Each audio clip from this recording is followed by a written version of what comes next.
Persekutuan Sukan Commonwealth (CGF) membuat tawaran kepada Malaysia untuk menjadi tuan rumah Sukan Commonwealth 2026 menggantikan Victoria yang menarik diri. Tetapi yang luar biasanya, tawaran itu hadir dengan insentif yang cukup menarik iaitu suntikan dana berjumlah 100 juta pound atau 602 juta ringgit untuk membantu Malaysia melaksanakan temasya 4 tahun sekali itu.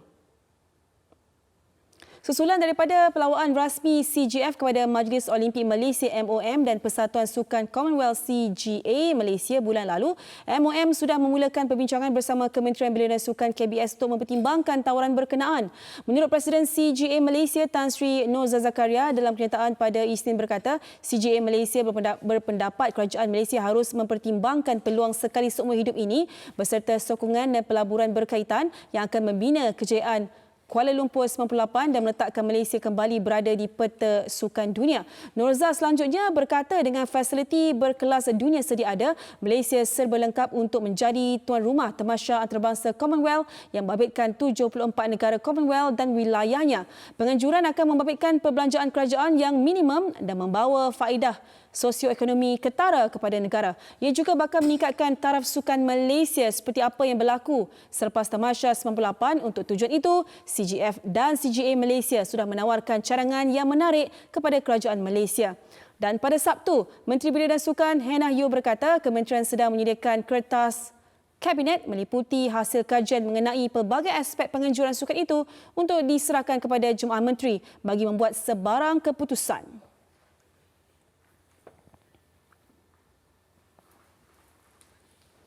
Dan saya pasti Zaki, ramai yang masih mengingati dan mahu merasai sendiri betapa jayanya Sukan Commonwealth 98 yang dianjurkan Malaysia atau mungkin buat kali kedua ni akan jadi lebih gemilang lagi. Dan hari ini kita bersama dengan Kal Nunis untuk menjawab persoalan tentang penganjuran Sukan Commonwealth 2026. Hai Kal. Assalamualaikum. Hai Zaki, Waalaikumsalam Zaki Suzana. Masa 98 tu awak tahu tak Sukan Commonwealth buat dekat KL? Mestilah tahu. Come on. Baik Kal, boleh kita mula Kal Boleh. Dan kalau ikutkan komen-komen yang kami terima dekat seluruh media sosial Astro Arena lah dan juga Stadium Astro, rata-rata rakyat Malaysia menyambut baik. Maksudnya sambut positif dan saya dengan Suzana sendiri teruja untuk macam excited kan? Betul, untuk Sukan Commonwealth ni. Sepatutnya kita tiada masalah kerana fasiliti yang kita ada ni sudah bersedia untuk menganjurkan sukan ini. Okey, baik. Satu tugasan berat untuk saya selaku wartawan untuk mendapatkan pelbagai reaksi daripada peminat sukan tanah air. Di sepanjang minggu ini kita heboh diperkatakan di media sosial mengenai kewajaran selaku Malaysia untuk menjadi berganti kepada Victoria Australia selaku tuan rumah bagi edisi Commonwealth 2026.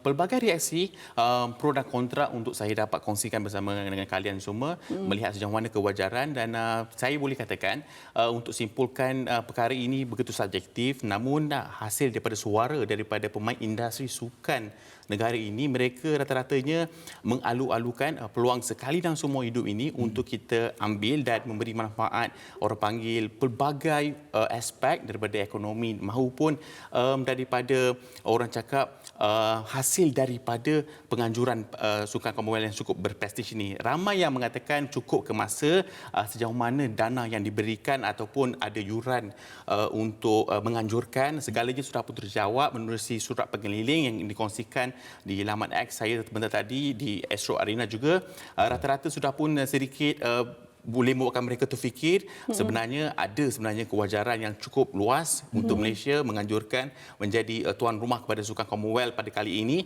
Peluang ini saya rasa bila lagi kalau bukan sekarang. Ramai yang mengatakan cukup ke dana melibatkan kos dengan ekonomi negara yang kejatuhan wang ringgit dan sebagainya. Namun sebenarnya mereka secara terbuka lebih suka kalau adanya keterbukaan dari sebagai sifat bagi macam mana dana itu dibelanjakan. Itu perkara itu sebenarnya boleh kita perbaiki dari semasa ke semasa namun segalanya mereka mengatakan satu suara kolektif yang positif untuk Malaysia muncul selaku tuan rumah selepas kejayaan penganjuran 1998 dengan syarat janganlah untuk berbanding seperti temasya yang lalu yang memiliki tempoh masa yang lebih panjang 4 tahun hinggalah ke 6 tahun untuk menganjurkannya. Itu syarat yang pertama. Okey, tadi cakap pasal tawaran dana yang bernilai 100 juta pound. Satu yang cukup dikatakan lumayan dan macam rugi kalau kita nak tolak tawaran ni sebab kalau kita lihat bila adanya bantuan dana ni macam sepatutnya tidak membebankan Malaysia untuk bergelar sebagai penganjur.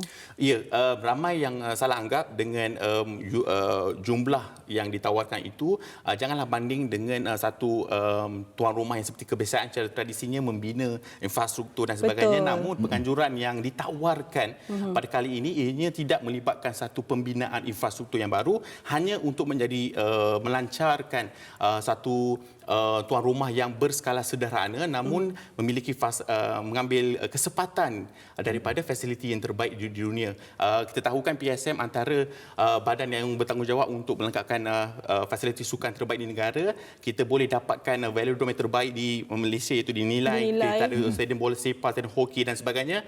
Dan jadi saya fikir tidak ada kerisauan yang cukup mendalam melibatkan sejauh mana kita harus menjadi tuan rumah ini, namun ambil sikap yang positif untuk Jemaah Menteri nanti akan buat keputusan sejauh mana kewajaran untuk menjadi tuan rumah, di samping untuk hanya perlu memikirkan bagaimana soal pengangkutan dan sebagainya untuk dalam tempoh 2 tahun lagi. Dalam surah perkeliling itu juga memberikan satu sedikit kelonggaran. Andai kata Malaysia untuk menganjurkan Sukan Commonwealth ini pada 2027.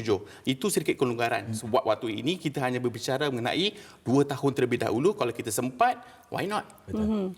Jadi itu semua juga harus dipertimbangkan dan mungkin kalau ramai yang mungkin terlupa dengan adanya Commonwealth 2026 nanti kita punya tourism pun mungkin akan meningkat lagi ya Zaki. Dan bercerita pasal 2027 tu ada jeda masa yang diberikan lah kan. Kal, kita nak tahu juga ni, seperti kata Tan Sri Noza Zakarias, inilah peluang ni dia adalah offer once in a lifetime. Maksudnya, peluang kita untuk mengulangi penganjuran cemerlang ketika 1998 ketika itu. Meningkatkan nama Malaysia kan. Dan yang pasti pengalaman ini cukup berharga. Kau setuju? Saya sebenarnya seharusnya untuk mendapatkan reaksi daripada Tan Sri Noza, namun Tan Sri Noza ada melibatkan perjalanan daripada Paris hingga ke England untuk All England. Tapi tak apa, saya akan kongsikan di laman X saya nanti. Sebenarnya individu di bawah kepimpinan Tan Sri Noza ni kita harus tabik hormat. Bukan senang untuk kita memiliki satu tokoh sukan yang cukup berpengaruh, yang ada visi dan ambisi yang tersendiri. Saya fikir dengan adanya gerak kerja daripada pihak beliau boleh untuk merealisasikan peluang ini. Peluang ini saya tak tahulah bila yang kita dapat diperuntukkan. Ramai kerisauan mengenai dana dan sebagainya, namun dengan satu penganjuran yang kolektif, dengan satu penganjuran dan juga cadangan daripada pelbagai pihak, saya merasakan inilah peluang terbaik Malaysia untuk kembali menjadi tuan rumah selepas 1998. Tinggal lagi hanya ada perlu telus mengenai dana yang dibelanjakan. Itu sebenarnya kewajaran yang mereka fikir harus dikongsikan. Tak bolehlah nak sorok mengenai mana duit itu pergi semua. Dan selebihnya saya rasa kita sudah tiba masanya lah untuk kita berada di kalangan antara penganjur yang bukanlah yang nak bermegah, tetapi menjadi hos yang berskala sederhana tapi dengan jaya. Dengan jaya, dengan cemerlang, itu yang kita harapkan. Kerana kalau kita tengok kan visual-visual tadi dikongsikan pada 98, boleh orang kata menggambar memori dan cukup membanggakan sebenarnya. Walaupun kita tak berada di sana, tapi bila kita tengok balik cukup memberikan kita satu kebanggaan lah sukan negara tu di mata dunia. Baik, terima kasih Kak Nunis. Terima kasih. Terima kasih. Sama-sama. Nanti update di X Update X. Update di X. Okey. Kita nak kongsikan juga jika kewangan merupakan faktor utama penganjuran edisi 2026 ini mencetus kontroversi, suntikan dana sebanyak 100 juta pound atau kira-kira 602 juta ringgit ditawarkan CGF untuk Malaysia mengambil tanggungjawab dari Victoria selaku penganjur. Dan perbelanjaan juga rendah kerana tidak memerlukan perkampungan sukan seperti yang Kal katakan tadi, selain hanya menggunakan prasarana sukan sedia ada yang sememangnya bertaraf antarabangsa. Betul tu, Su. Dan ini adalah kronologi situasi ini berlaku di mana sebelum ini Victoria dilaporkan menarik diri sebagai tuan rumah bagi edisi ke-23 atas alasan peningkatan kos penganjuran daripada jangkaan awal lebih kurang 8.0 bilion ringgit kepada lebih kurang 21.78 bilion ringgit. Dan kerajaan Victoria juga dilaporkan bersetuju untuk membayar 1.18 bilion ringgit kerana melanggar kontrak apabila tidak dapat mengajukan termasyak itu mengikut jadual bermula 17 sehinggalah 29 Mac 2026.